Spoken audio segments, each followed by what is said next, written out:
Billy Gibbons tells the story behind his 1959 Les Paul, Pearly Gates. "I've spent plenty of money putting together a collection of guitars attempting to find something to replicate Pearly, and it just hasn't happened yet," Gibbons says.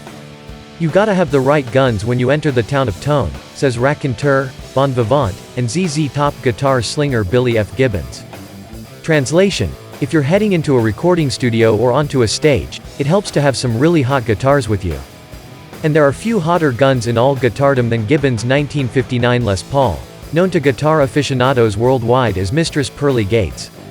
Gibbons acquired the instrument in 1968, just as ZZ Top were getting underway. Pearly Gates has played a starring role on every one of the band's records, from ZZ Top's first album in 1971 to the present.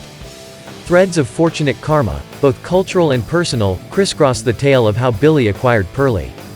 It was the seminal 1966 album, Blues Breakers with Eric Clapton, that set him on a quest to own a sunburst Les Paul like the one Clapton is seen holding on the disc's rear sleeve photo. "A dear friend of mine," Billy recalls, a fellow musician, Mr. John Wilson, was playing in a band called the Magic Ring out of Houston.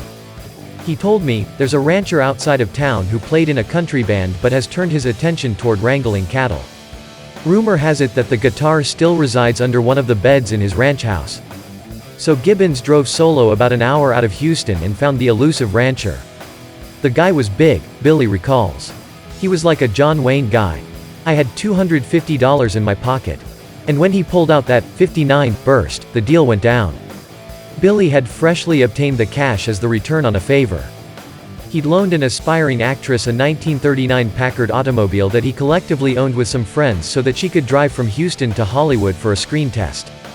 "We didn't think the car would make it past El Paso," Billy says. "But it brought her all the way to Hollywood, and she got the part.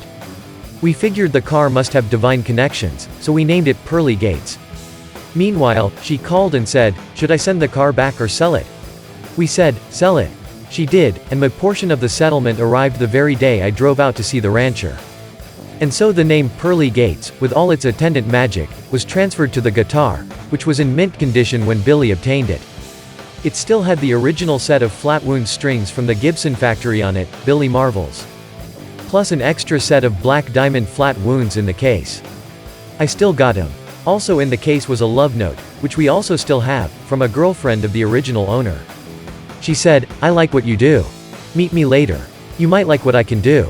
Over the years, the instrument has acquired a patina of scratches, scrapes, and dings, including ample belt buckle wear on the rear of the body. I call that thrash rash," Billy says. But one of the first signs of wear and tear on Pearly was on the pickguard.